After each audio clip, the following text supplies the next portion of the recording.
Hi, I'm Jessica. Welcome back to my channel. Today, we're starting a new week of the Starry Cabin Quilt Along. So far, we've cut out all our fabric, we made the half square triangles and the flying geese, we made the stars that we need for our blocks, and now this week, in the fourth week, we're gonna start making the actual blocks for the quilt. This task is broken up over 2 different weeks, so we're gonna make half of the blocks this week and half of the blocks next week. Let's get started. The first thing you're going to do with your blocks is I like to just sort. I sort all my same size white pieces, all of my same size color pieces, and then I lay them out. We're looking at step 5 in the pattern. So we're making all of these strip pieces that will then be sewn onto the star.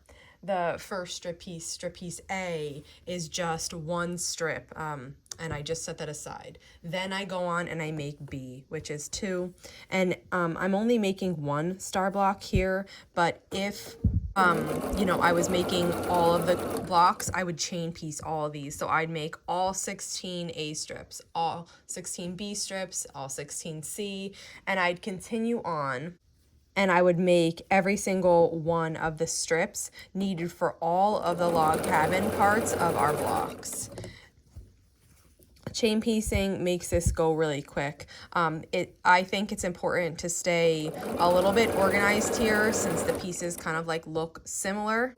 So I'd recommend just making piles of all the strips as you make them. So this is my B strip, and then this is my C strip, my D strip. And then I would make piles for every strip. So I'd have all the A's, all the B's, all the C's, and then I'd keep doing that. And once I have all my strip pieces made, then I would just go on to step 6 and start putting them on to the star. So here I have my star. We made these last week.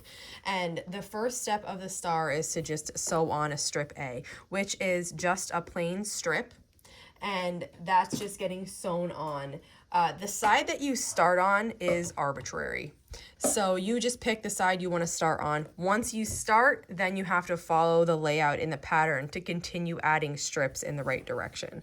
So I have been getting questions about seams. It's hard for me to tell you what to do because I kind of go on instinct. So I'd say the best things to do if you don't know what to do with your seams is just go ahead and press them open. These blocks are all going to be sitting next to each other, and we do rotate them, but they will still be interacting with each other. So, and it's going to be a different side like every time since we're rotating them. I would say that if you're questioning which way to press your seams, to just press them open then. Now I'm adding strip B.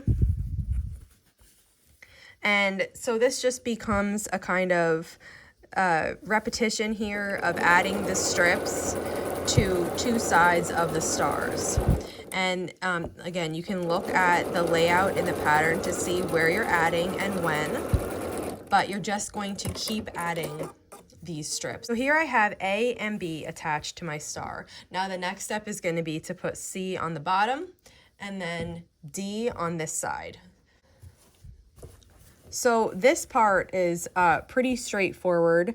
You're just going to keep, once you have all your strips made, you're just going to keep adding them on in order to your star block. As you keep adding strips, your log cabin is going to build in this corner here of the block, and it's just going to keep getting wider too. So continue on adding strip after strip until you add them all.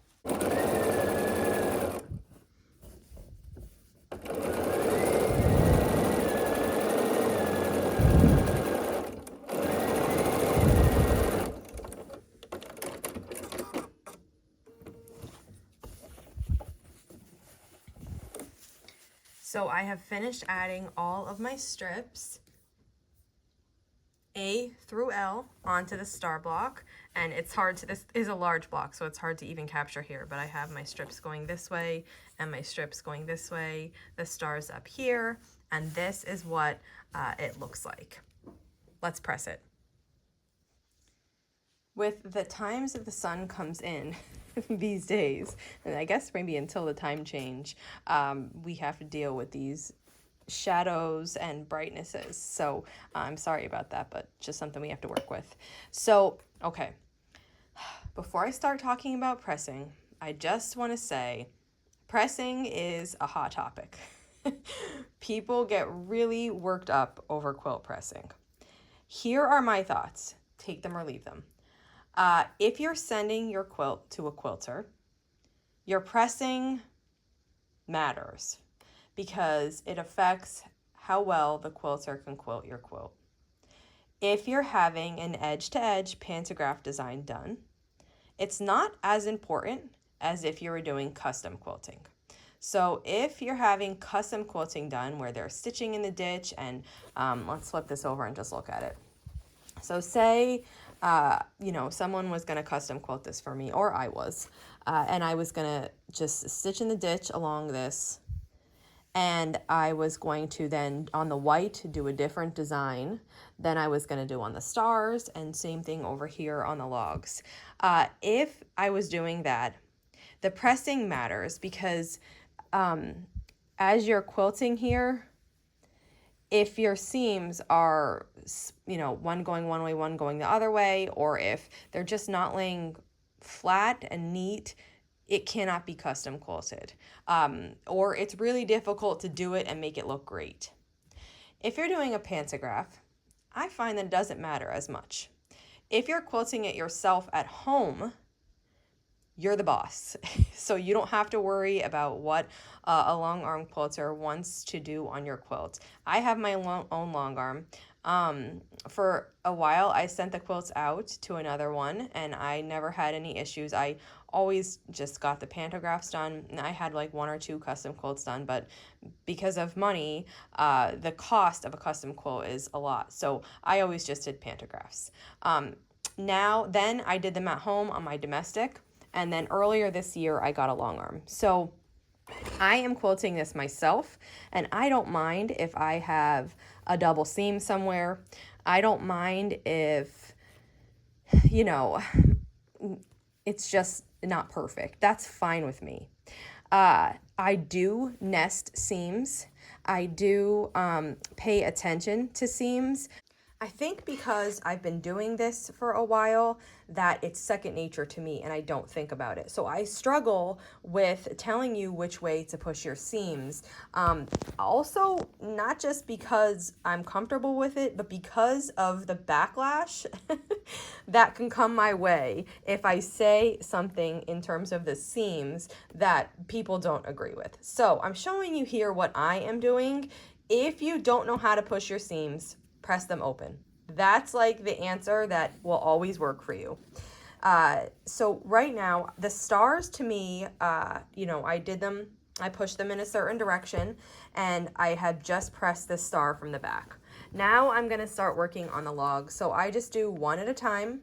I didn't press this as I went. You could press it as you went, that would be fine. I did not.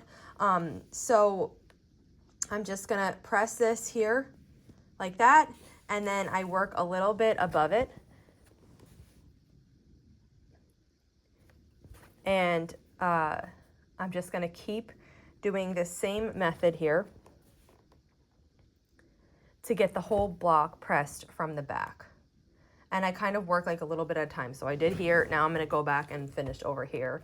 Based on where my intersections are at this top point, that's like what's guiding me to change directions. But again, this is just like a feeling, do it the way that makes sense to you. I was just filming that last section, my tripod broke. So now I'm on this really little tripod that doesn't give you much of a view of what I'm doing. But so I'm just gonna keep pressing these logs. I like to do this from the back. And I just gently, I don't pull it to distort it, but I just gently make sure that this seam is right before I go over it. And I just rotate the block as needed. So let's see here.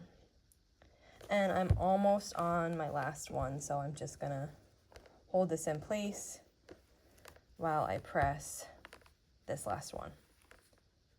So this is what it's looking like from the back now. And from the front, it'll be really nicely pressed. So that wraps it up for how we make one block. This week, you need to make half of the blocks that you need for your quilt. So if you're doing the baby size, you're making 2 blocks. If you're doing the full size, you're making 8 blocks. And then next week, we'll make the remainder. It'll be the same as this week. The instructions will stay up so you can follow them if you need them again. And you're gonna make the other half. So if you have any questions, just let me know. And if not, I'll see you back here soon. Thanks for following along.